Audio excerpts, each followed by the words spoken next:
Allahumma inni as'aluka ilman nafi'a wa rizqan thayyiba wa amalan mutaqabbala. Alhamdulillahirabbil alamin. Puji syukur kita kepada Allah yang masih memberikan kepada kita waktu, kesempatan dan waktu sehingga malam ini kita masih dapat berjumpa meskipun online. Semoga semuanya dalam keadaan sehat dan dalam lindungan Allah Subhanahu wa taala. Dua kalinya marilah kita panjatkan sholawat serta salam kepada baginda Rasulullah Shallallahu Alaihi Wasallam dan juga kepada para sahabat, kepada tabi'in dan tabi'at, kepada alim ulama yang menyampaikan ilmu hingga sampai kepada diri kita saat ini, insyaallah. Jazakumullah khair ya kepada seluruh panitia yang memberikan kepada saya kesempatan pada malam ini sehingga saya bisa menyampaikan. Ini sifatnya hanya berbagi ilmunya. Jadi nanti barangkali ada penyampaian dari saya yang mana kurang tepat atau yang mana tidak seperti yang panjenengan dapatkan mungkin sebelumnya sudah pernah menerima ilmu, monggo disampaikan. Di sini saya membuka untuk sharing gitu ya. Baik, pada kesempatan malam ini saya diberikan kesempatan untuk menyampaikan kehidupan dari Nabi kita, Nabi Muhammad Sallallahu Alaihi Wasallam. Sebelumnya ini episode kedua, ya. Jadi kemarin episode pertama disampaikan oleh Ustadzah Wida, yang mana beliau menyampaikan tentang betapa pentingnya kita mempelajari sirah Nabi ini. Kita luruskan lagi niat kita, tujuan kita untuk belajar ini agar semata-mata untuk mendekatkan diri.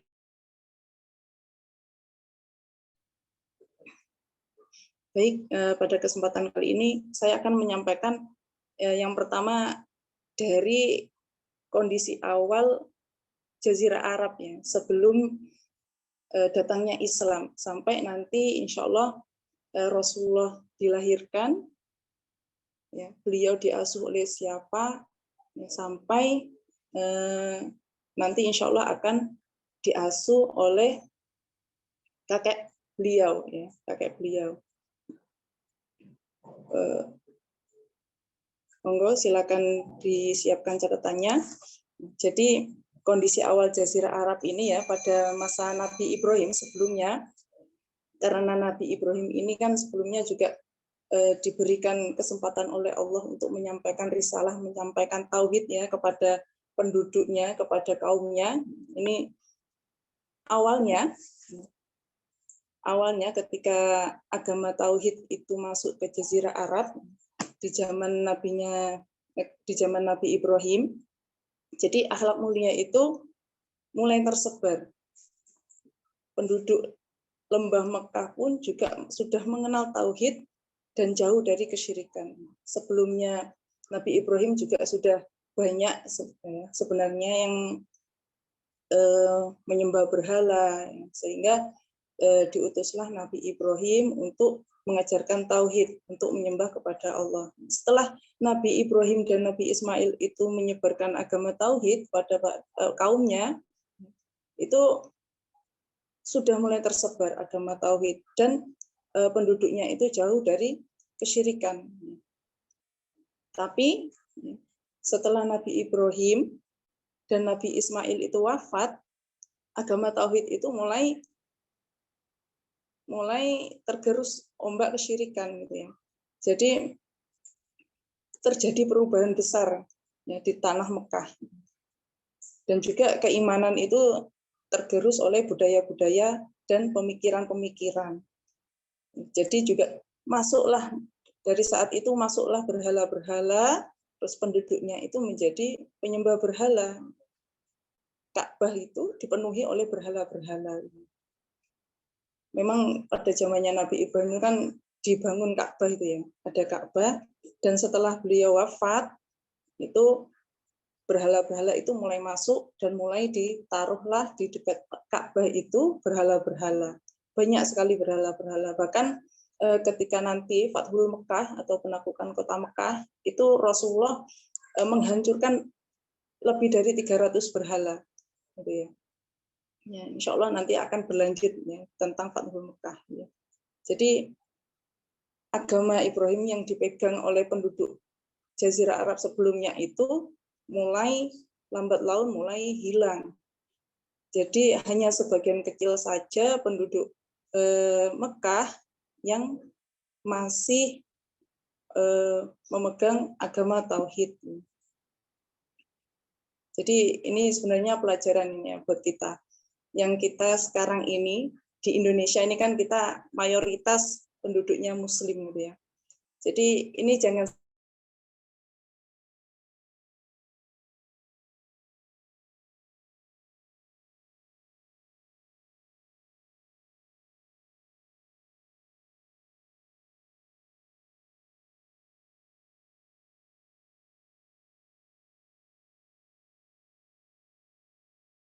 banyak menuntut ilmu gitu ya.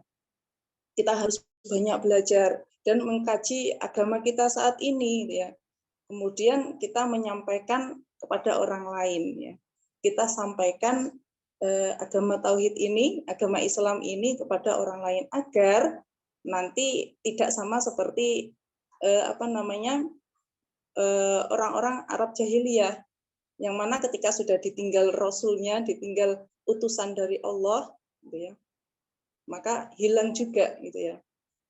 Sama seperti setelah kondisi saat ini setelah ditinggal oleh Rasulullah ya, ditinggal oleh para sahabat, terus ulama-ulama yang membawa agama Islam ke negeri kita sehingga menjadi agama mayoritas saat ini ya, akan hilang ya, jangan sampai seperti itu, naudzubillah ya. Jadi jangan sampai, kita terus belajar ya, terus kita sebarkan, kita sampaikan kepada orang lain. Baik, selanjutnya.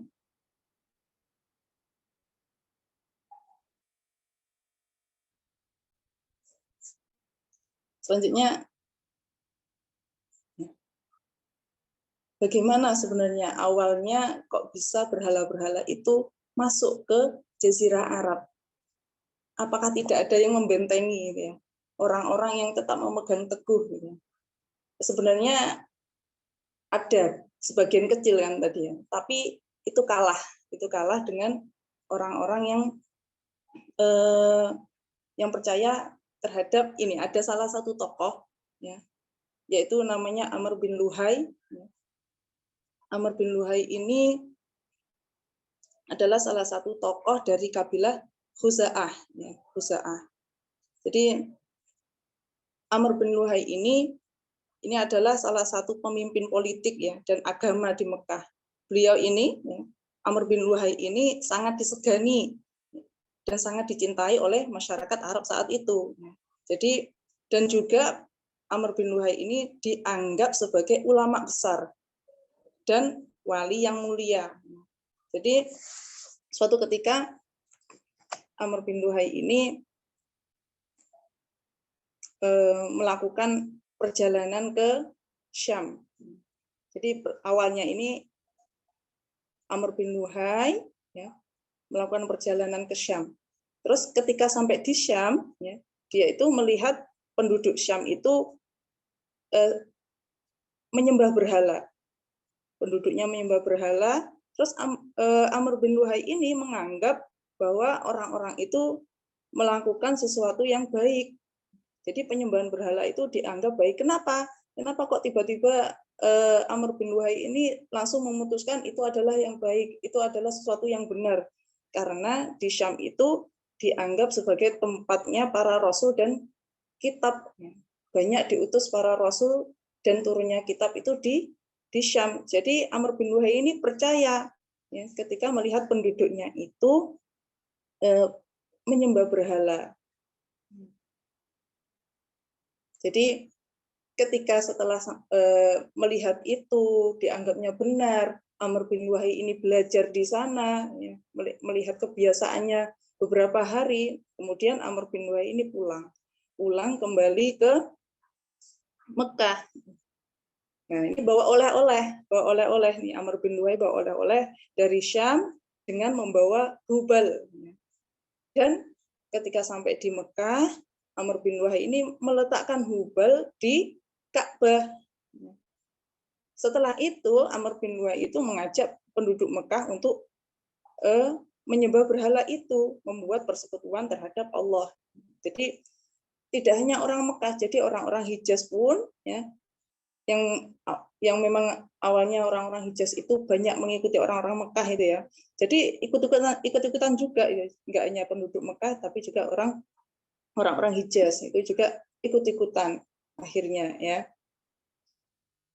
Karena orang-orang Hijaz ini menganggap bahwa orang-orang Mekah ini sebagai pengawasnya Ka'bah dan penduduk tanah suci. Jadi diikuti ya. Jadi itu awalnya gitu ya. Lanjut.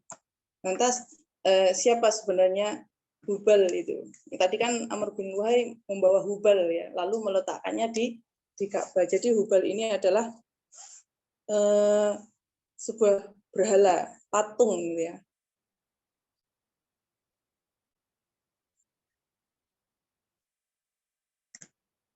Jadi hubal ini adalah sebuah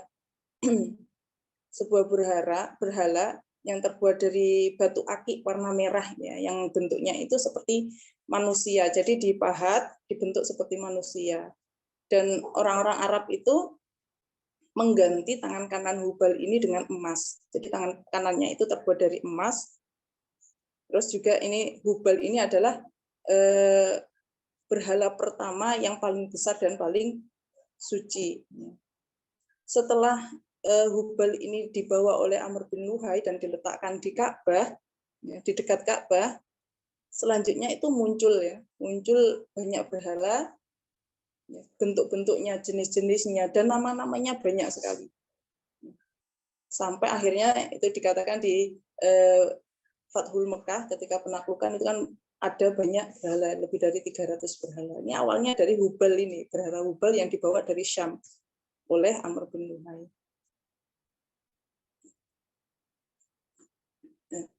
Nah, selanjutnya, terus bagaimana ya, bentuk penyembahan berhala saat itu? Jadi ada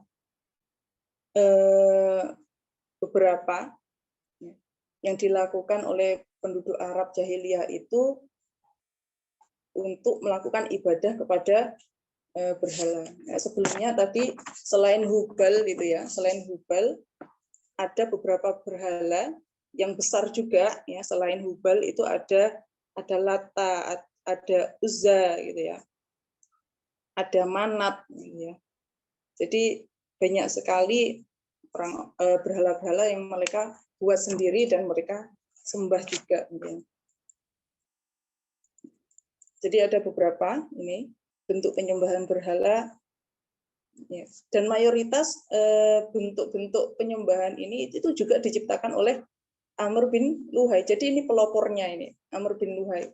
Betapa banyak dosanya ini yang diikuti oleh bisa diikuti oleh penduduk Arab ya, dosa jariah yang didapatkan oleh Amr bin Luhai ini. Jadi yang pertama yang dilakukan itu orang-orang itu mengelilingi berhala dan datang ke berhalanya, berkeliling, qomat kamit gitu ya, qomat kamit di hadapan berhala itu, entah apa yang dibaca pokoknya qomat kamit itu yang dicontohkan oleh Amr bin Luhai.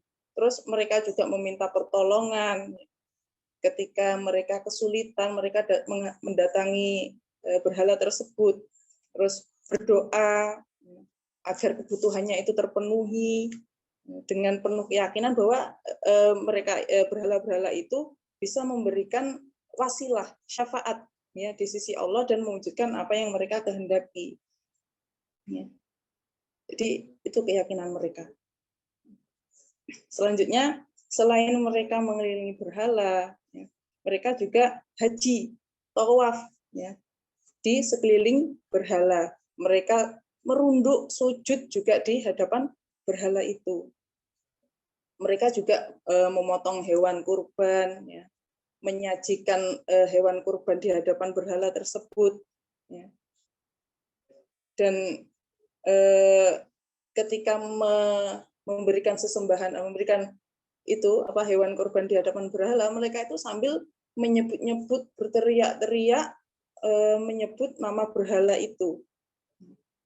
Bisa kita bayangkan ya, kurang lebih sama itu ya, masih ada perilaku jahiliyah di saat ini yang hampir sama ya, dengan yang dilakukan oleh bangsa Arab jahiliyah.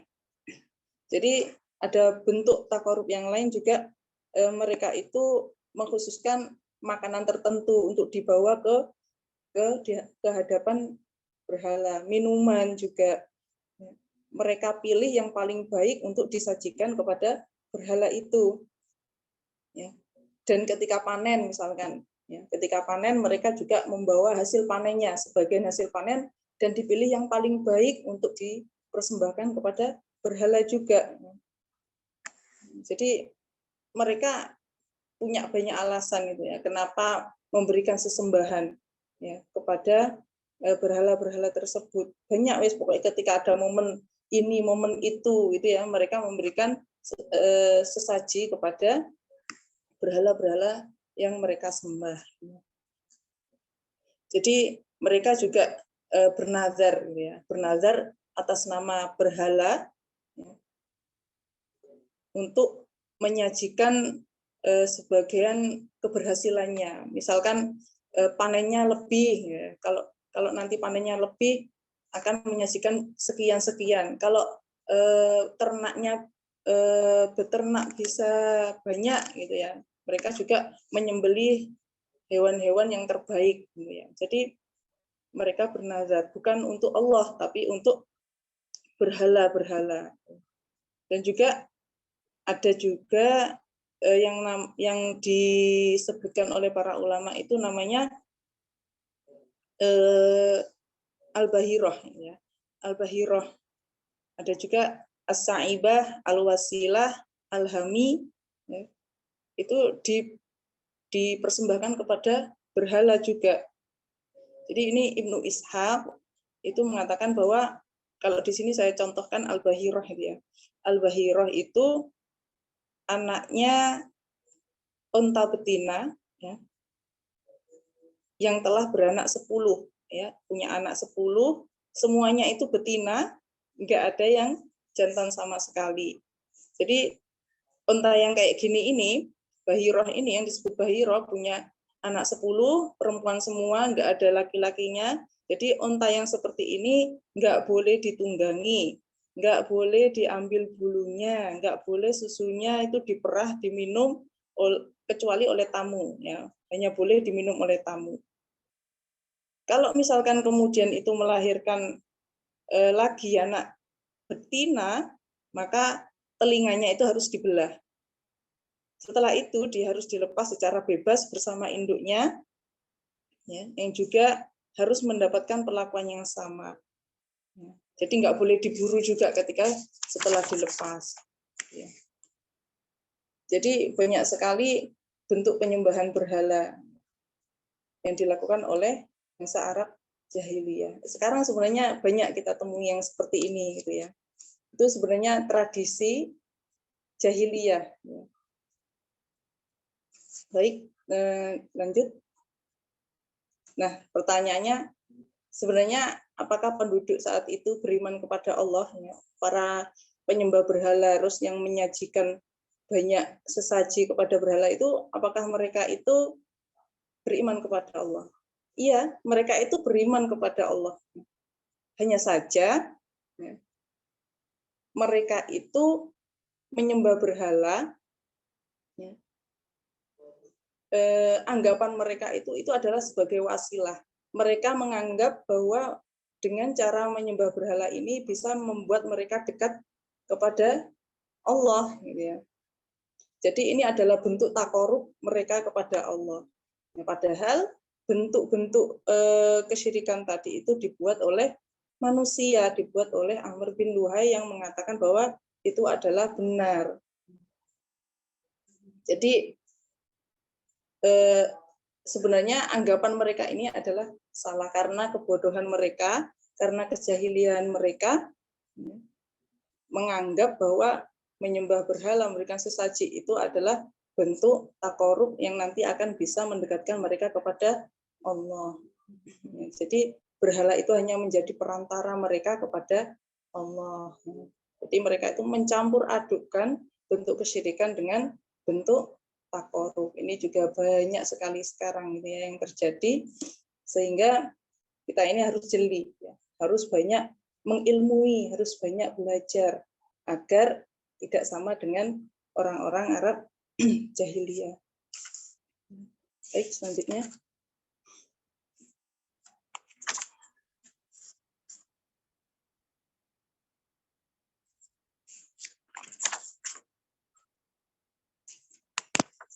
Jadi kondisi sosial saat itu, gambaran masyarakat Arab jahiliyah saat itu di bidang sosialnya itu adalah terdapat beberapa kelas masyarakatnya sebenarnya yang kondisinya itu berbeda satu sama lain. Hubungan seseorang dengan keluarga di kalangan bangsawan sangat diunggulkan dan diprioritaskan, dihormati dan dijaga. Jadi yang punya kedudukan tinggi itu adalah kalangan bangsawan. Jadi ada kasta-kasta, gitu ya, tidak sama, gitu ya, antara orang yang dari kalangan bangsawan dengan kalangan Buddha itu tidak sama. Tentu kalangan bangsawan lebih dihormati, diprioritaskan, dijaga, ya. Bahkan mereka itu rela menghunuskan pedang, rela berperang demi membela kalangan bangsawan tersebut. Ya. Jadi jika misalkan jika seseorang itu pengen dipuji, gitu ya, pengen terpandang di mata bangsa Arab, gitu ya, mereka itu harus banyak dibicarakan oleh perempuan. Oh, itu si Fulan, dia itu ahli dalam memainkan pedang. Ya. Pokoknya banyak yang muji, nggak hanya 1, 2, 3, tapi banyak. Ya. Dari situlah kelasnya itu akan naik. Ya. Kelasnya akan naik. Dia akan menjadi terpandang di kalangan bangsa Arab. Ya. Akibat dari perbicaraan kaum wanita ini sangat berpengaruh, gitu ya. Jadi kalau misalkan wanita itu berkehendak, gitu ya, maka dia itu sebenarnya bisa mengumpulkan beberapa kabilah untuk suatu perdamaian atau suatu perperangan juga. Perempuan bisa mendamaikan, juga bisa membuat perpecahan. Gitu. Tapi ya, sekalipun begitu, seseorang laki-laki tetap dianggap sebagai pemimpin di tengah keluarga yang tidak boleh dibantah dan setiap perkataannya harus dituruti. Gitu ya. Dan hubungan laki-laki dan perempuan itu harus melalui persetujuan wali dari perempuan. Dan sebenarnya perempuan itu juga tidak bisa menentukan pilihannya sendiri, melainkan dari persetujuan wali dari perempuan tersebut. Ya. Itu dari kalangan bangsawan, ya. Kalau dari kelas masyarakat lain yang ada di bawahnya, itu punya kebebasan hubungan antara laki-laki dan perempuan. Ya.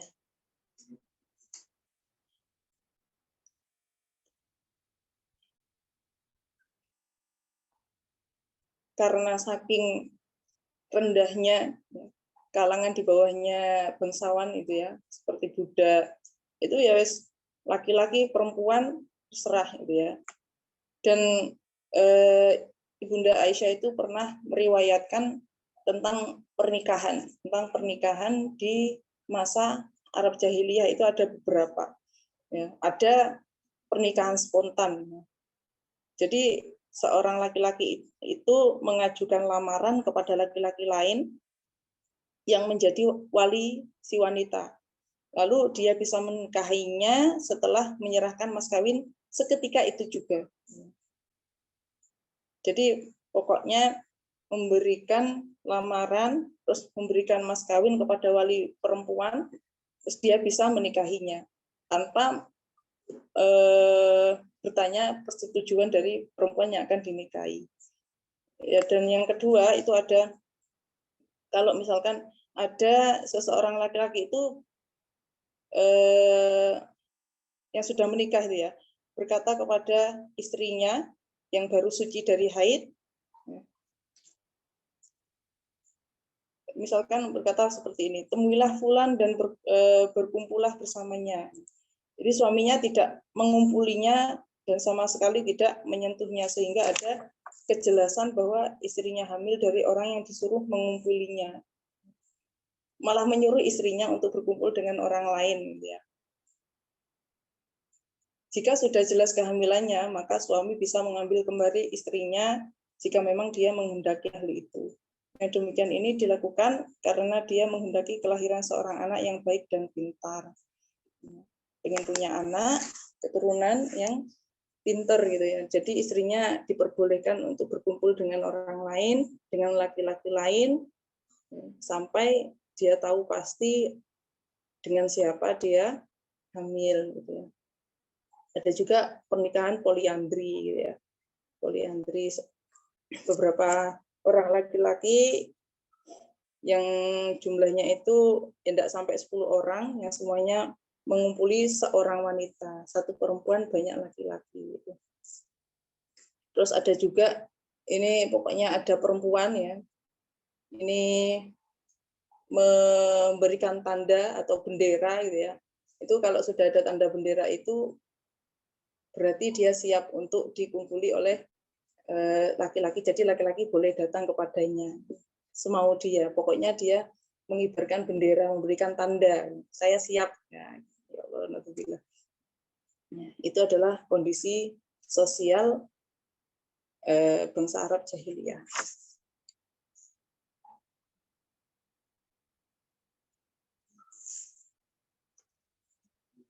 Kondisi ekonomi saat itu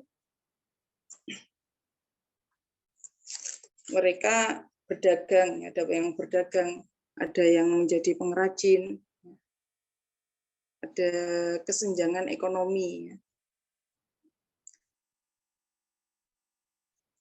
Jadi kalau di Quran Surat Quraisy itu dikatakan mereka bepergian pada musim panas dan musim dingin. Ya. Mereka pergi ke Syam dan pergi ke mana satunya? Kalau musim panas ke Syam, musim dingin ke mana? Lupa saya. Yang itu. Ya. Dan juga kalau perempuan itu mereka menjadi pengrajin, menjahit, menyamak kulit, dan lain-lain. Lanjut.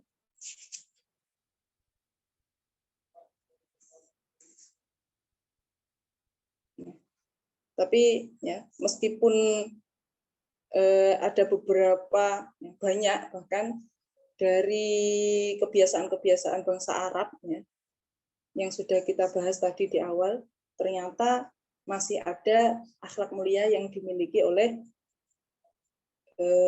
penduduk Jazirah Arab saat itu.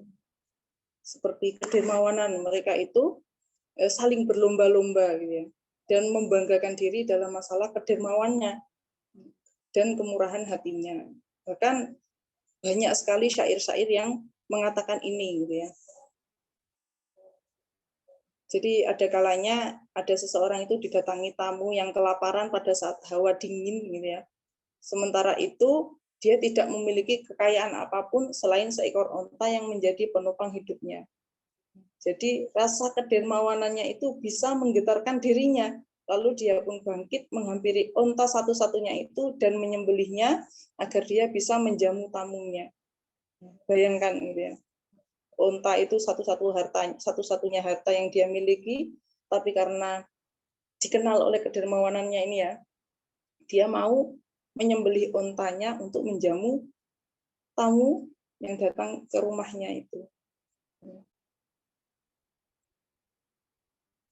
Jadi ada beberapa pengaruh ya dari kedermawanan bangsa Arab ini, yaitu mereka itu bisa menanggung pembayaran denda yang jumlahnya sangat tinggi dan membuat kita itu terkaget-kaget gitu ya. Sehingga tidak jarang hal ini justru menumpahkan darah dan mengakibatkan kematian seseorang.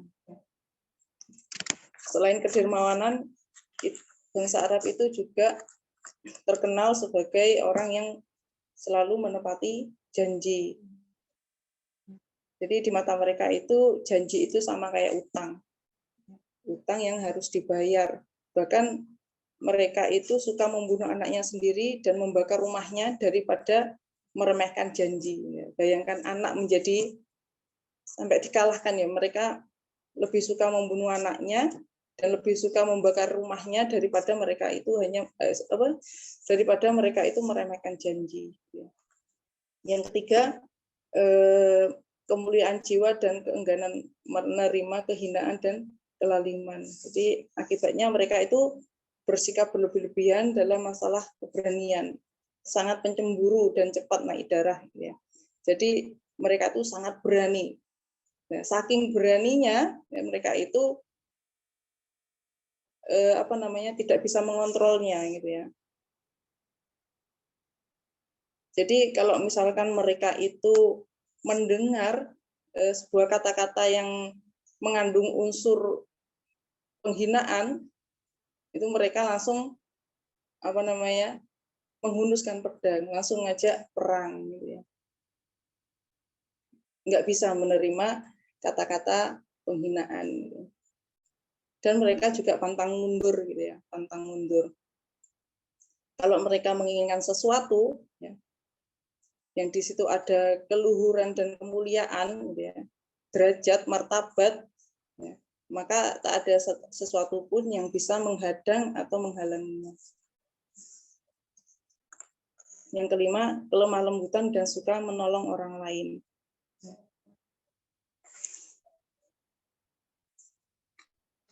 Mereka suka menolong mereka lembut ya kepada orang lain, apalagi kepada kerabatnya, kepada kabilahnya, kepada orang-orang yang sesama bangsawan. Mereka bersikap sangat suka menolong, ya, bahkan rela menghunuskan pedang juga. Gitu ya. Yang keenam, ada kesederhanaan pola kehidupan Badui yang sudah terkenal sampai sekarang itu ya, kehidupan orang-orang Badui yang sangat sederhana. Bahkan terakhir itu saya pernah melihat video yang menampilkan kehidupan orang Badui. Mereka itu rumahnya itu sangat sederhana, hanya beralaskan dari daun dari kurma. Dan mereka pun ketika mencari air itu juga nggak sulit gitu ya, seadanya yang disediakan oleh alam gitu ya. Selanjutnya itu adalah kondisi dari Arab jahiliyah. Nah, sekarang kita akan masuk ke kelahiran Nabi Muhammad SAW. Itu tadi adalah kondisi sebelum kelahiran Nabi. Ya. Lanjut. Jadi yang pertama nasab Nabi. Ini ada 3 bagian tentang nasabnya Nabi Muhammad SAW. Yang pertama itu ada bagian yang disepakati kebenarannya oleh pakar biografi dan nasab, ya, yaitu sampai Adnan.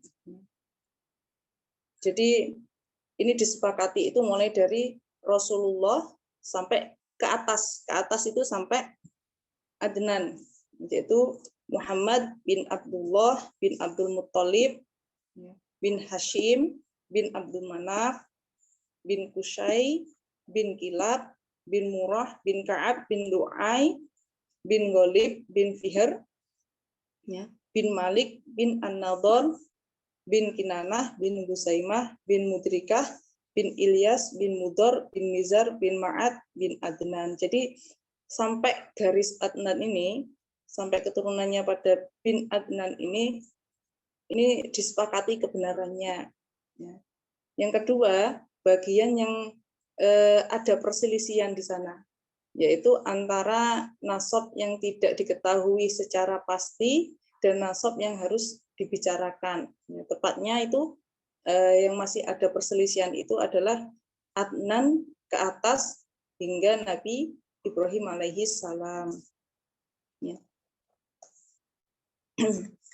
Yang ketiga, itu ada bagian yang sama sekali tidak diragukan bahwa di dalamnya ada hal-hal yang tidak benar, yaitu Ibrahim ke atas hingga Nabi Adam. Lanjut. Nah, ini keluarga Nabi. Ya, keluarga Nabi Shallallahu Alaihi Wasallam itu dikenal dengan sebutan keluarga Hashimiyah, ya, yang dinisbatkan kepada kakeknya, yaitu Hashim bin Abdul Manaf. Ini kita pelajari ya, satu persatu gitu ya, dari keadaan keluarga Nabi Muhammad SAW dari keadaan keluarga Hashim ya, dan keturunan sesudahnya nanti insya Allah. Jadi dari Hashim. Jadi Hashim ini adalah orang yang memegang urusan air minum dan makanan dari Bani Abdul Manaf. Ya. Yang memegang urusan air minum dan makanan dari Bani Abdul Manaf. Tepatnya tatkala Bani Abdul Manaf mengikat perjanjian dengan Bani Abdiddar ya, dalam masalah pembagian kedudukan di antara keduanya. Jadi sudah ditetapkan bagian-bagiannya kepada saudara-saudaranya itu ya, bahwa Hashim ini diberikan amanah ya, untuk memegang urusan air minum dan makanan dari Abdul Manaf. Jadi Hashim ini juga orang yang sangat kaya raya dan sangat dihormati, gitu ya. Sangat terhormat sekali, kaya raya, terhormat. Terus beliau itu orang yang pertama yang memberikan remukan roti bercampur kuah kepada orang-orang yang menunaikan haji di Mekah saat itu. Gitu ya. Sebenarnya Hashim ini nama aslinya adalah Amru. Ya. Kenapa dia dipanggil Hashim? Ya karena suka meremukkan roti itu tadi. Ya, karena dia suka meremukkan roti. Hashim ini juga orang yang pertama kali membuka jalur perjalanan dagang 2 kali dalam 1 tahun, yaitu pada musim panas dan musim dingin. Ya, kebiasaan orang-orang Quraisy. Gitu ya. Jadi yang pertama kali membuka jalur perjalanan seperti ini adalah Hashim gitu ya, atau nama aslinya tadi Amru gitu ya.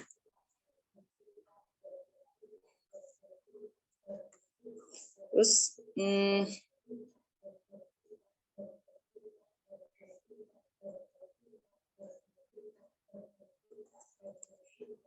jadi ada momen ya, ada momen di kehidupan Hashim ini ya, beliau itu pernah pergi ke Syam untuk berdagang. Ketika beliau tiba di Madinah, ya, dia menikahi seorang perempuan namanya Salma binti Amru ya, dari Bani Adi bin An-Najjar, dan menetap di sana bersama istrinya, menetap di Madinah. Jadi belum nyampe ke Syamnya. Jadi setelah menikah menetap di Madinah sebentar, lalu melanjutkan perjalanan ke Syam. Ya. Tapi istrinya itu ditinggal bersama keluarganya di Madinah, tetap bersama keluarganya di Madinah. Yang saat itu Salma ini sedang mengandung, sedang hamil, ya, mengandung anaknya yang bernama Abdul Muthalib. Nah, qadarullah, Hashim ini meninggal dunia setelah menginjak kakinya di Palestina, setelah nyampe Palestina. Sementara istrinya Salma itu melahirkan Abdul Muthalib pada tahun 497 Masehi, dengan nama aslinya Abdul Muthalib itu adalah Syaibah. Ya, Syaibah. Karena ada rambut putih atau uban itu ya di kepalanya ketika lahir.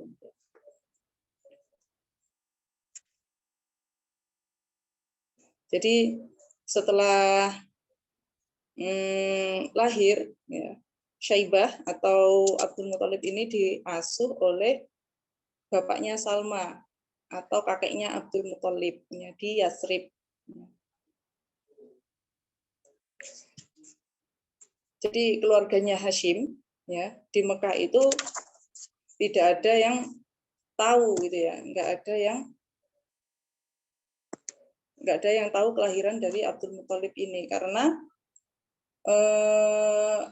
beliau kan meninggal ya, belum sampai pulang ke tanah Mekah gitu ya. Jadi nggak ada yang tahu gitu ya ketika punya putra bernama Abdul Muthalib. Dan Hashim ini memiliki 4 putra dan 5 putri. Ya, putranya itu namanya adalah Asad, Abu Saifi, Nadlah, dan Abdul Muthalib. Kemudian putrinya itu bernama Ashifa, Khalidah, Do'ifah, Ruqayyah, dan Jannah namanya. Selanjutnya.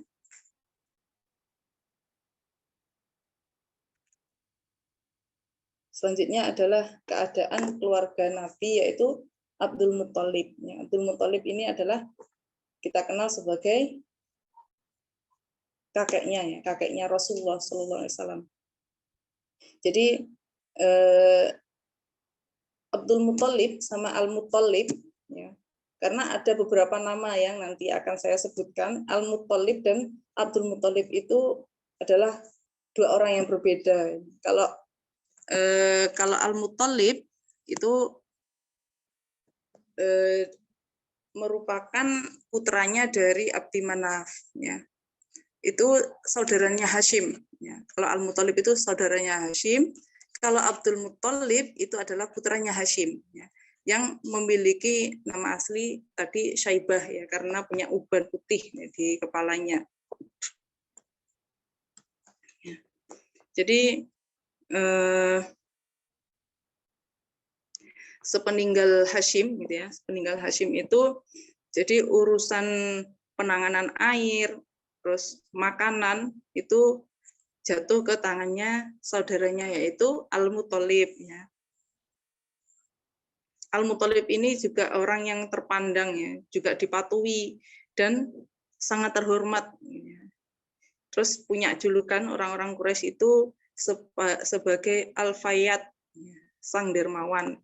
Al-Fayyad, karena dia memang seorang yang sangat dermawan gitu ya.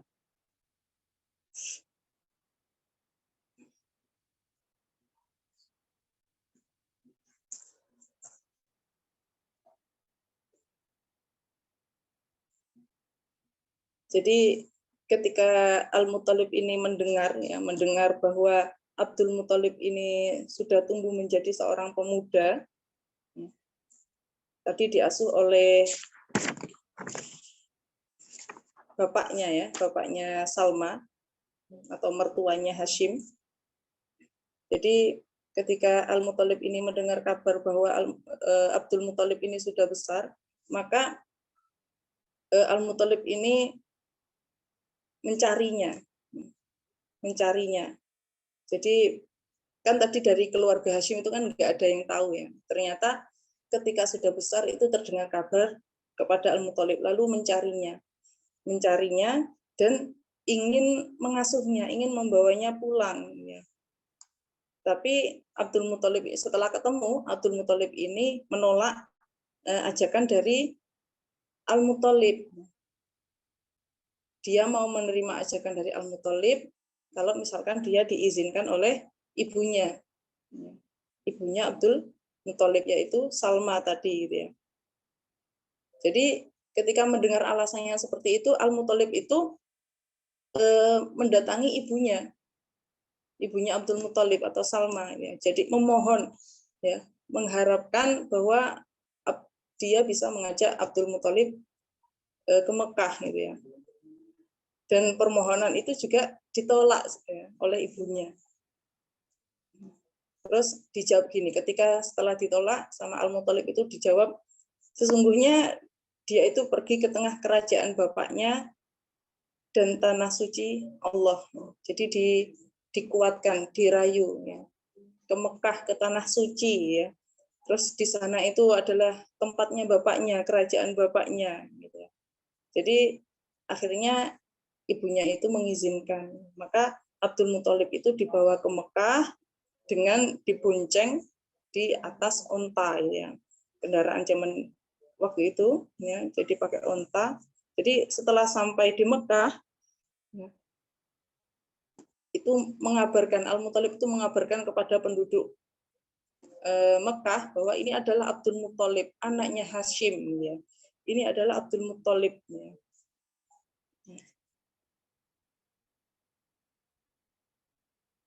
Jadi siapapun yang akan mengganggu Al-Muthalib ini berarti juga akan mengganggu bahwa dia adalah anak dari saudaraku yaitu Hashim. Kalau Hashim itu kan orang yang terpandang ya waktu itu ya di sana. Jadi begitu juga dengan keturunannya. Jadi ikut dibela, ikut terhormat, ikut terpandang juga. Ya. Jadi Abdul Muthalib ini menetap di rumahnya Al-Muthalib sampai besar.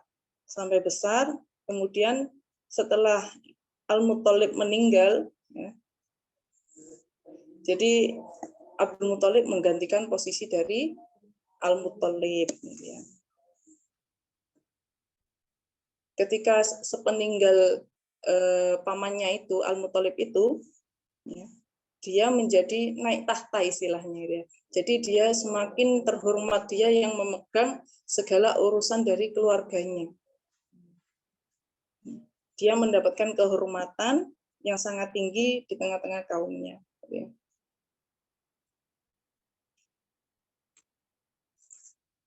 Jadi ada beberapa peristiwa yang terjadi jadi ketika semasa hidupnya Abdul Muthalib itu ada yaitu penggalian sumur Zam-Zam dan peristiwa pasukan gajah. Jadi ceritanya secara ringkas, pada awal mulanya itu ya, Abdul Muthalib itu bermimpi disuruh untuk menggali sumur Zam-Zam dan mencari tempatnya. Setelah mimpi itu dia mencari tempat di mana gerangan itu ya, sumber dari sumur Zam-Zam. Ternyata ketika sudah mencari ya, Abdul Muthalib ini mendapatkan berbagai benda berharga yang dahulu pernah dipendam oleh orang-orang Jurhum ketika umat Jurhum ini berkuasa. Jadi benda-benda itu seperti pedang, baju perang, terus pelana. Jadi semuanya itu terbuat dari emas. Menemukan harta karun ya. Bukan harta karun, berarti harta Jurhum ya, harta Jurhum. Kemudian Abdul Muthalib ini menjadikan barang-barang temuannya tadi yang dari emas itu sebagai pintu Ka'bah, terus ada yang dipakai sebagai pelana di pintu ya, dan macam-macam gitu ya. Ketika sudah ditemukan ya, Abdul Muthalib tetap menangani urusan air minum dari Zam-Zam bagi orang-orang yang menunaikan haji. Ketika sumur Zam-Zam itu ditemukan kembali oleh Abdul Muthalib, ya, orang-orang Quraisy itu tiba-tiba pengen ikut campur gitu ya, pengen bersekutu, mereka pengen ikut-ikutan, pengen bersekutu. Tapi Abdul Muthalib nggak mau gitu ya, nggak mau. Ini urusanku ya, ini urusanku yang khusus ya, nggak usah ikut campur gitu, katanya Abdul Muthalib. Dia nggak mau gitu ya menyerahkan begitu saja masalah ini kepada mereka kecuali setelah menyerahkan keputusan kepada seorang dukun wanita dari Bani Sa'ad. Jadi seperti yang dilakukan oleh bangsa Arab jahiliyah terdahulu gitu ya. Jadi ketika mereka itu kan juga percaya dukun, percaya orang peramal gitu ya. Jadi orang-orang yang ingin bersekutu itu nggak mau pulang ya, nggak mau pulang kecuali setelah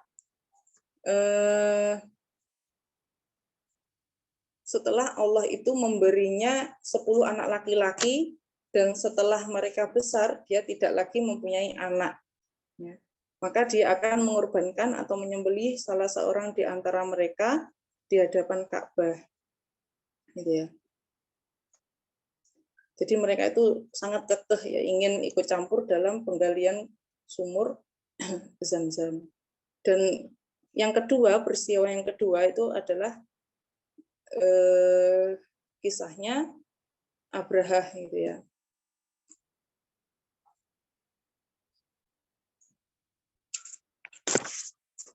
Sudah kita kenal gitu ya, kisahnya tentara Abraha ini juga sudah dikisahkan di Quran surat Al-Fil gitu ya. Jadi Abraha itu ada sebenarnya gubernur yang sangat berkuasa waktu itu ya di Yaman, dari Najasyi. Ya. Jadi Abraha ini membangun sebuah gereja yang sangat besar, ya. Karena dia melihat bangsa Arab yang melaksanakan haji di Ka'bah, ya, dengan adanya gereja yang sangat besar itu, dia menginginkan untuk mengalihkan pusat kegiatan haji di sana. Dia membangun membangun gereja yang sangat besar untuk menandingi Ka'bah. Harapannya biar orang-orang itu enggak haji ke Ka'bah lagi. Jadi biar hajinya itu pindah ke sana, ya, ke gereja tadi. Jadi seorang dari Bani Kinanah mendengar niat dari Abraha ini, ya. Maka selagi tengah malam dan dengan cara mengendap-endap, dia masuk ke dalam gereja dan melumurkan kotoran ke pusat kiblatnya. Seorang dari Bani Kinanah. Jadi ketika mengetahui itu, tentu ya Abraha ini sangat marah sekali. Sangat marah, dan Abraha ini membawa banyak pasukan, ya. Jumlahnya itu 40.000 prajurit. Ya, dia menuju ke Ka'bah untuk menghancurkannya. Jadi mulanya di situ gitu ya. Peristiwa itu mulanya di situ. Nah, kendaraan yang dipakai ya itu gajah, ya, gajah yang paling besar. Ya. Selain itu ada 9 atau 13 ekor gajah yang lain di tengah pasukannya, dan gajahnya ada 9 atau 13 gitu ya, yang menjadi benteng dari gajah yang ditunggangi oleh Abraha tadi. Ketika sampai di Wadi Muhassir, ya, itu antara Muzdalifah dan Mina, ya, tiba-tiba gajahnya itu nggak mau jalan, ya. Nggak mau bangkit lagi mendekati Ka'bah. Setiap kali mereka mengalihkannya ke arah selatan, utara, timur, atau barat yang berlawanan dengan arah Ka'bah, gajah itu mau berdiri, ya, dan hendak lari. Tapi ketika diarahkan ke Ka'bah, mereka itu gajah-gajah itu nggak mau, ya, nggak mau jalan.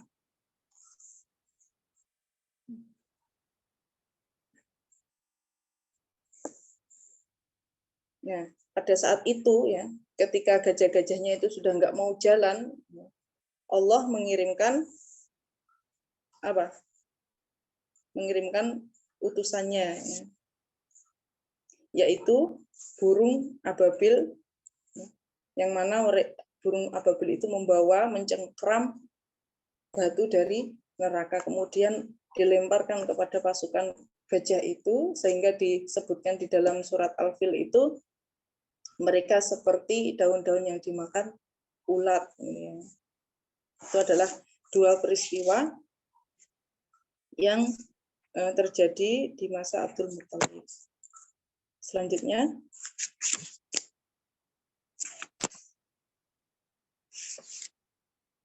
ini dari Abdullah, ya, ayahnya Rasulullah, bapaknya Rasulullah SAW. Ibunya adalah Fatimah binti Amr bin Ais bin Imran bin Makhzum bin Yakzah bin Murrah. Jadi Abdullah ini anaknya Abdul Muthalib yang paling bagus dan paling dicintai oleh Abdul Muthalib, paling diunggulkan. Jadi Abdullah ini ya, yang mendapatkan undian ya, yang mendapatkan undian untuk disembelih dan dikorbankan sesuai dengan nazar Abdul Muthalib. Jadi Abdul Muthalib ini pernah bernazar di hadapan berhala. Jadi nazarnya ini terpenuhi sehingga Abdul Muthalib ini mengorbankan Abdullah. Ketika anak-anaknya itu sudah berjumlah 10 orang dan tahu bahwa dia tidak lagi mempunyai anak, maka dia memberikan nazar yang pernah diucapkan kepada anak-anaknya. Ya. Jadi anaknya itu patuh, kemudian dia menulis nama-nama mereka, diundi, dia namanya ditulis di anak panah. Itu juga kebiasaan orang-orang Arab jahiliyah. Ya. Namanya siapa yang keluar, maka dia yang dikorbankan. Ternyata yang keluar adalah namanya Abdullah. Ya. Abdullah pun manut, ya, mau disembelih dan dikorbankan di hadapan berhala. Tapi pamannya atau saudaranya Abdullah, Abu Thalib, ya, itu nggak setuju, ya. Nggak setuju sehingga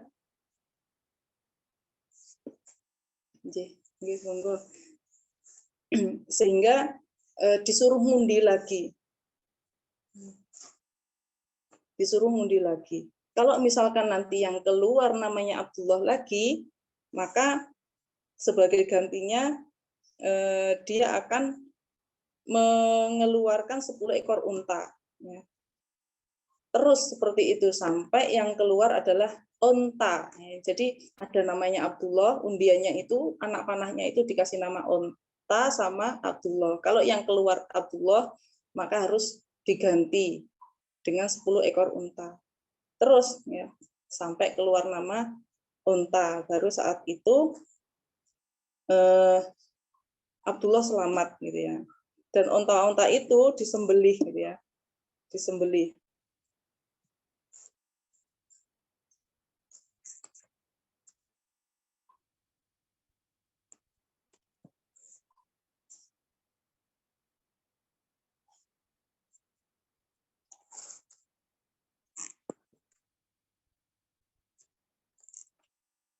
Kemudian ya Abdul Muthalib ini menikahkan Abdullah dengan Aminah, ya, ibunda dari Rasulullah. Aminah binti Wahab binti Abdimanaf bin Zura bin Kilab.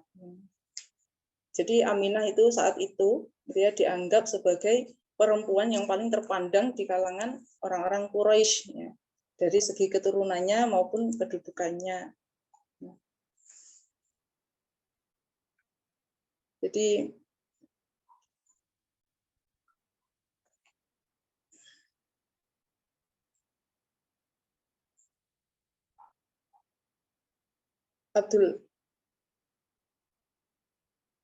Abdullah itu tinggal bersama Aminah itu di Mekah ya. Jadi tak lama kemudian Abdul Muthalib itu mengutus Abdullah untuk pergi ke Madinah untuk mengurus kurma ya. Namun qadarullah Abdullah ini meninggal di sana ya, di Madinah. Jadi ada yang berpendapat juga Abdullah itu pergi ke Syam untuk berdagang, lalu bergabung dengan kafilah Quraisy. Lalu dia singgah di Madinah dalam keadaan sakit, gitu ya. Lalu meninggal di sana dan dikuburkan di Darun Nabigoh, gitu ya. Ya, saat itu umurnya adalah 25 tahun, umurnya Abdullah 25 tahun. Ya. Jadi Abdullah meninggal dunia sebelum Rasulullah SAW dilahirkan. Ya. Jadi ketika Safar itu Aminah sedang mengandung. Ya. Jadi ada beberapa warisan yang ditinggalkan oleh Abdullah itu ada 5 ekor unta, sekumpulan domba, dan juga pembantu perempuan dari Habasyi yang namanya itu Barokah. Jadi Barokah ini punya julukan Ummu Aiman. Ya. Ummu Aiman ini adalah yang mengasuh Rasulullah nanti. Ya. Lanjut.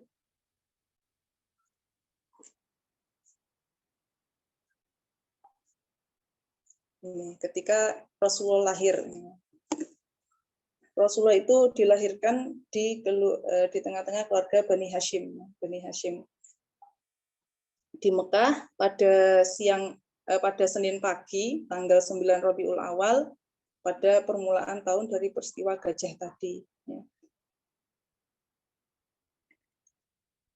Nah, ketika Rasulullah lahir, itu ibunya itu bercerita. Ibunya mengatakan bahwa setelah bayiku keluar, itu Aminah itu melihat ada cahaya yang keluar dari kemaluannya dan menyinari istana-istana di Syam. Masya Allah, gitu ya. Ketika baru lahir pun sudah bercahaya, gitu ya. Dan juga ketika Rasulullah lahir, ya, bertepatan dengan Rasulullah lahir, itu ada 10 balkon di Istana Kisra itu yang roboh, yang runtuh, gitu ya. Dan padamnya api yang biasa disembah oleh orang-orang Majusi. Orang-orang Majusi ini kan yang penyembah api, ya. Jadi padam apinya. Ketika Rasulullah itu lahir, gitu ya. Dan juga runtuhnya beberapa gereja di sekitar Buhairah, ya, setelah gereja-gereja itu ambles ke tanah, ya. Jadi ini diriwayatkan oleh Al-Baihaqi, ya. Jadi setelah Aminah ini melahirkan, ya, seperti kebiasaannya orang-orang Arab itu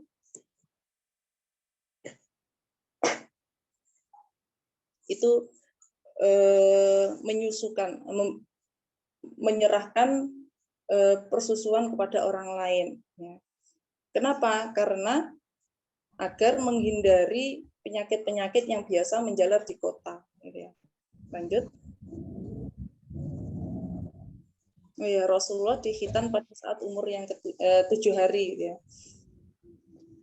Ini juga biasa dilakukan oleh orang-orang Arab saat itu, ya. Khitan umur 7 hari. Nanti yang hendak punya putra yang lahir, yang sekarang hamil atau nanti akan punya anak, ya, ingat-ingat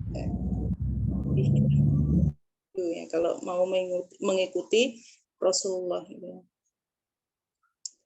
Jadi ada perempuan yang pertama yang menyusui Rasulullah setelah ibunya itu adalah Suwaibah. Nah, itu adalah hamba sahaya dari Abu Lahab, ya, yang kebetulan saat itu Suwaibah ini juga sedang menyusui anaknya, dan juga menyusui Hamzah, ya, Hamzah atau pamannya Rasulullah.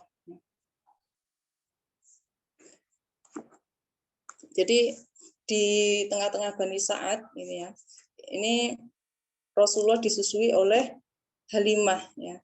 Disusui oleh Halimah, ya, sebagai kebiasaan orang-orang Arab itu kan tidak disusui sendiri tapi mencari orang untuk menyusuinya. Awalnya Rasulullah ini ditolak, ya. Ditolak, nggak ada yang mau menyusui Rasulullah. Kenapa? Karena Rasulullah ini adalah anak yang yatim. Ya. Mereka khawatir kalau misalkan menyusui anak yatim itu nggak dapat imbalan yang layak, gitu ya. Jadi ditolak, nggak ada yang mau awalnya untuk menyusui Rasulullah. Sampai suatu ketika Halimah ini nggak dapat anak susuan, ya. Nggak dapat anak susuan karena menyusui anak itu dijadikan sebagai pekerjaan, ya, pekerjaan. Jadi kok nggak dapat, jadi dengan terpaksa, awalnya itu terpaksa menerima Rasulullah untuk disusui. Nah, ketika setelah menerima Rasulullah, ya, sebagai anak susuan, ini belum disusui padahal, tapi Halimah ini sudah mendapatkan barokah dari Rasulullah itu, ya. Jadi Halimah ini bercerita ketika menyusui Rasulullah itu ada beberapa keajaiban, ya. Ada beberapa sesuatu yang kok tiba-tiba, ya, keledainya yang biasa dinaiki itu menjadi kuat, ya. Lebih kuat dari kode-kode orang lain ya. Terus ketika dibawa pulang pun ya banyak sekali barokah-barokah yang didapatkan oleh Halimah, seperti hewan-hewan peliharaannya yang mulai gemuk, ya, susunya tidak pernah kering, ya, bahkan menghasilkan hasil perahan yang sangat banyak ya.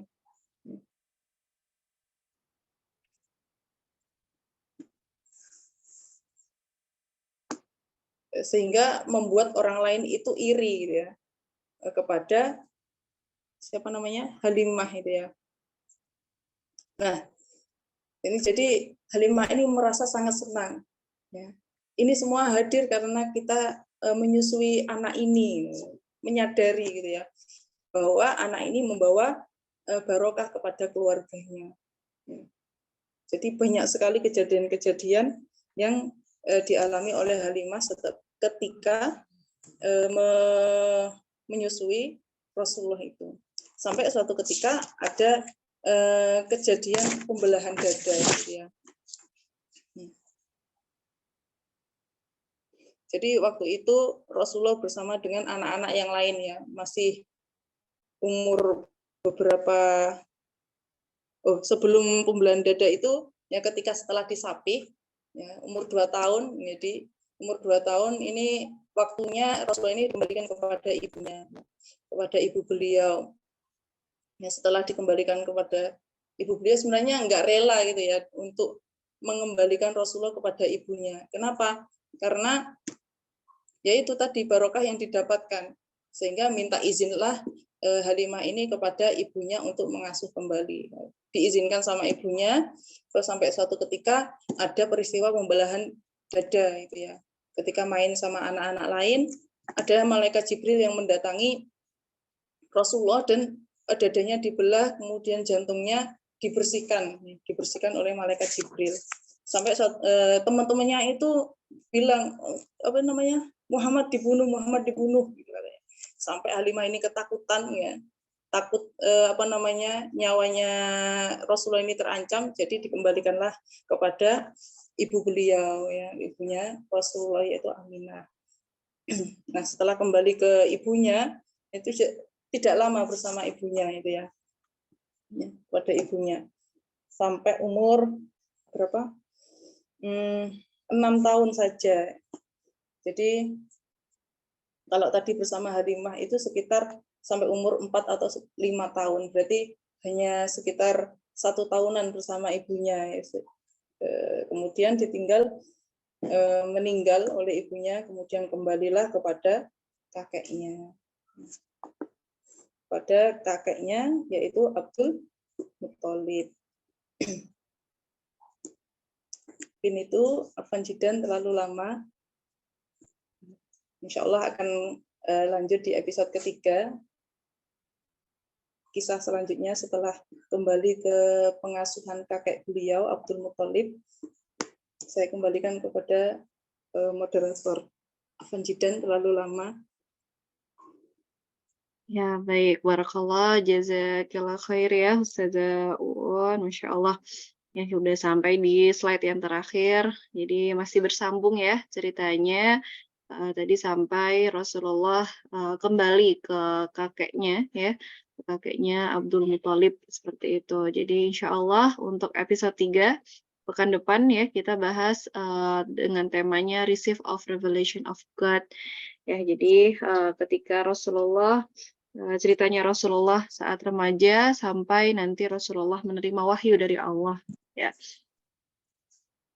Baik, mungkin sampai sini ada yang perlu ditanyakan ke Ustazah Uun yang sudah disampaikan.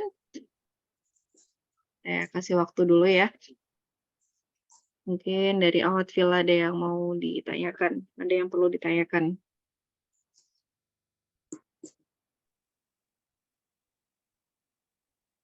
Mbak Diana mau menanyakan? Iya. Iya, baik. Assalamualaikum.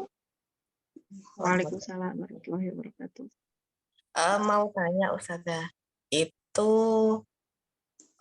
bagaimana dengan agama dari orang tua Nabi?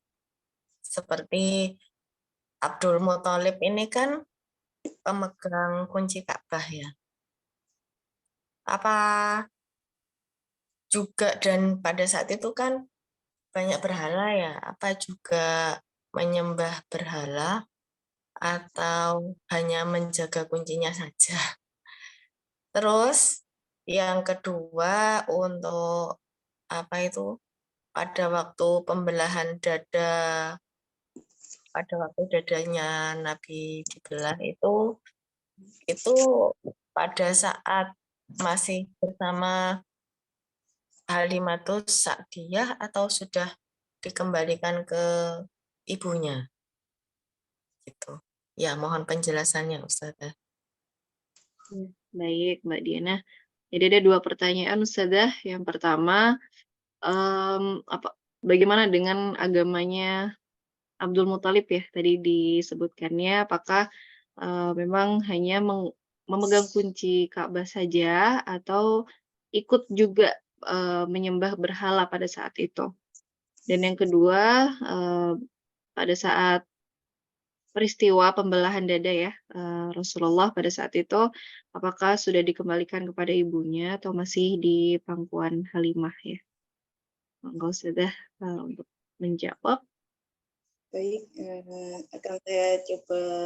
akan coba saya jawab. Yang pertama terkait dengan agama dari kakek Rasulullah SAW, Abdul Muthalib. Seperti yang saya ceritakan di awal, bahwa di awal itu memang agamanya ini ya, mereka tetap meyakini bahwa mereka itu diciptakan oleh Allah, ya Allah itu yang maha kuasa. Tapi mereka menjadi penyembah berhala sebagai bentuk takorub kepada Allah. Abdul Muthalib pun juga seperti itu. Ya. Meskipun beliau yang memegang kunci Ka'bah, ya, namun pada saat itu Ka'bah itu sedang tidak baik-baik saja, ya, dipenuhi oleh bentuk kesyirikan, gitu ya. Bahkan kan di sekitar Ka'bah itu kan ditaruh banyak berhala, gitu ya, banyak berhala. Jadi Abdul Muthalib itu juga menjadi salah satu yang menyembah berhala juga, yang mempercayai berhala juga, yang juga mempercayai dukun ya. Buktinya ketika Abdul Muthalib bernazar ya, tadi saya kisahkan juga ketika Abdul Muthalib bernazar bahwa 10 anaknya itu apa namanya? Yang pakai itu loh, panah itu, anak panah itu ya, yang akan mengorbankan Abdullah. Itu kan akibat dari saran dari seorang dukun wanita itu ya. Dukun wanita yang menyarankan untuk mengundi itu. Akibat dari tadi saudaranya Abdul Muthalib yang Abu Thalib gitu ya, yang tidak setuju bahwa Abdullah itu akan dikorbankan. Sampai kalau misalkan yang keluar namanya Abdullah, diganti dengan 10 unta. Kalau keluar lagi diganti dengan 10 unta sampai keluar namanya Abdullah. Jadi meskipun beliau itu yang memegang kunci Ka'bah, sebagian besar masyarakat di situ pun juga menjadi penyembah berhala. Hanya sedikit sekali orang yang masih bertauhid gitu ya, yang masih murni, termasuk juga apa namanya, nanti insya Allah di kisah selanjutnya yang didatangi oleh Khadijah setelah apa namanya Rasulullah menerima wahyu, itu kan yang masih percaya kepada agama tauhid gitu ya, untuk memastikan apakah ini benar ini Rasul gitu ya, itu masih ada. Tapi untuk Abdul Muthalib pun menjadi salah satu penyembah berhala. Wallahu a'lam. Ya. Bahkan ketika di akhir hayatnya, ya, itu ya, beliau masih ini juga ada perbedaan, gitu ya, masih mengikuti Rasulullah atau masih dalam penyembah berhala atau sudah mengikuti Rasulullah. Dan pertanyaan yang kedua, ketika peristiwa pembelahan dada itu adalah masih bersama dengan Halimah, ya, Halimah Sa'diyah. Tapi bukan dalam masa persusuan, karena ketika sudah disapih, Rasulullah disapih umur 2 tahun, itu kan awalnya mau dikembalikan kepada ibunya. Tapi dengan berat hati sebenarnya mau mengembalikan, setelah dirayu begini, disampaikan begini, maka diserahkan kembali kepada Halimah. Ya. Sehingga diasuh sampai peristiwa pembelahan dada itu, karena ketakutan gitu ya, anaknya orang celaka nanti, ya, takut seperti itu, maka dikembalikan kepada ibunya. Gitu. Mungkin itu yang bisa saya jawab. Gitu. Ya, baik Mbak Diana, sudah terjawab ya insya Allah pertanyaannya, atau ada mau yang ditanyakan lagi? Sudah jelas Ustazah, jazakallah khair. Ya Ki, barakallah. Ustazah, ini ada satu pertanyaan lagi gitu. Tadi kan kalau di slide ya yang Ustazah juga bicarakan bahwa Rasulullah itu lahirnya di hari Senin tanggal 9 Rabiul Awal gitu.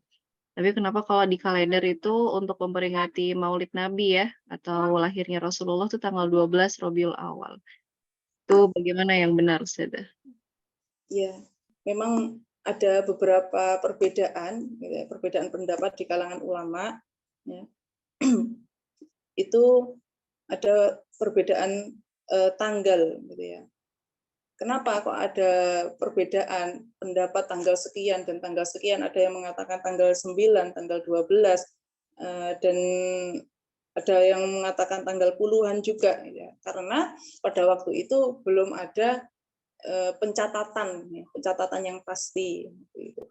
Jadi ada yang namanya itu yang menggali sejarah itu kan ada yang menggali sejarah dari hadis dan juga ada yang menggali sejarah dari ahli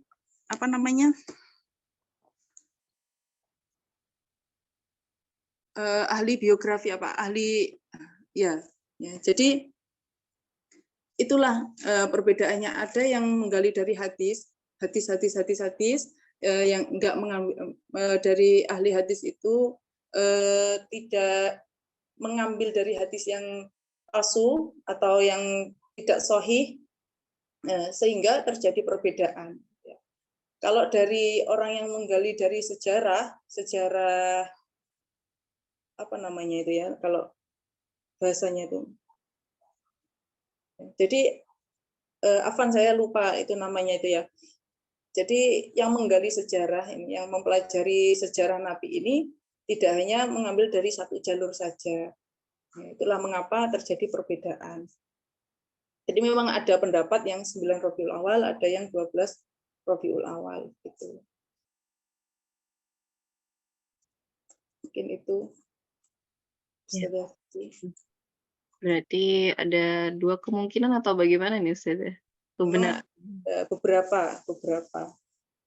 Ya, baik, karena memang proses menggalihnya tadi ya kata Ustazah Uun ya, ada yang dari hadis dan juga tadi ada yang semacam biografi gitu tadi ya Ustazah ya menyampaikan. Mungkin nanti kalau Ustazah sudah ingat bisa kita share ya di grup ya. Ya Allah, saya buka-buka lagi catatan saya. Barakallah. Ada mungkin pertanyaan lagi? Ya, nggak kerasa ya 1 jam setengah bersama. Ya, tadi mungkin kita sudah bahas bagaimana keadaan ya kondisi pada saat kondisi penduduk Arab ya di zaman jahiliyah, kemudian keturunan Nabi ya, ada nasabnya Nabi tadi ya. Mungkin Ahwat Villa semuanya sudah hafal ya, dari Muhammad sampai Adnan ya tadi yang tidak ada perdebatan di sana. Ya nanti kita coba jadi PR masing-masing ya, kita bisa hafalkan itu nasabnya Nabi. Kemudian tadi sudah dibahas terkait dengan kakeknya Nabi gitu ya, dari Hashim, Abdul Muthalib, kemudian ayahnya Nabi yaitu Abdullah, dan sampai kelahirannya Rasulullah yang di situ membawa keberkahan ya, dan juga tadi sampai apa tadi ada runtuhnya gereja ya kalau nggak salah tadi Ustazah ya menyampaikan seperti itu. Ya, jadi memang Allah sudah tetapkan gitu ya manusia mulia itu kepada Rasulullah ya. Nah juga keturunannya ya dari Hashim tadi orang yang terhormat ya tadi ya. Kemudian Abdul Muthalib tadi dikenal juga sebagai seorang yang dermawan. Abdullah ayahnya Rasulullah di situ memang juga orang-orang yang baik gitu. Yang baik dan juga dicintai oleh ayahnya Abdul Muthalib seperti itu. Insya Allah masih bersambung nanti ceritanya atau sirahnya ya tentang Rasulullah nanti di pekan depan insya Allah. Mungkin saya minta waktu sebentar untuk open kamera, bisa kita foto sebentar ya untuk dokumentasi pada malam hari ini. Sebagai gantinya kami belum bisa live untuk YouTube-nya ya. Mohon maaf sebelumnya. Kalau memang udzur nggak apa-apa ya, yang ada aja ya. Ya, sebentar.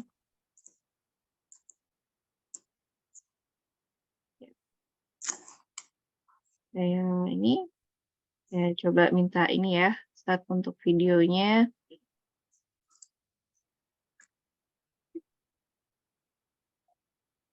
Ya, saya foto ya.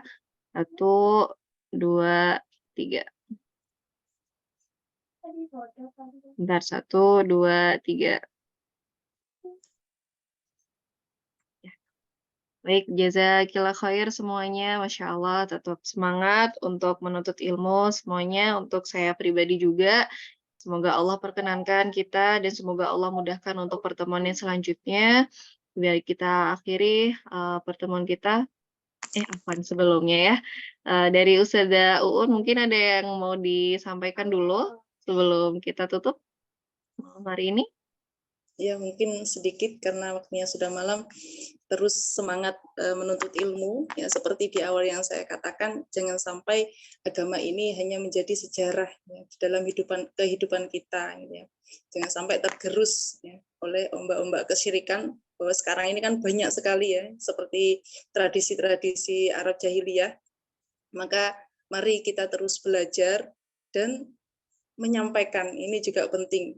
Jangan belajar untuk diri sendiri, jangan hanya soleh sendiri, maka sebarkan juga, sampaikan kepada orang lain, meskipun itu hanya sedikit, ya. Walaupun itu hanya 1 ayat kalau dikatakan. Terus belajar dan sampaikan. Nah, mungkin itu, Ustazah Cici. Baik, terima kasih banyak ya atas boosternya Ustazah Uun agar kita selalu semangat ya untuk menuntut ilmu, untuk menyebar kepada yang lainnya. Barakallahu fiik. Sekali lagi terima kasih Ustazah Uun sudah meluangkan waktunya untuk sharing kita pada malam hari ini. Bisa kita akhiri ya pertemuan kita episode yang kedua dengan istighfar, hamdalah, dan juga doa kafaratul majelis. Astagfirullahaladzim.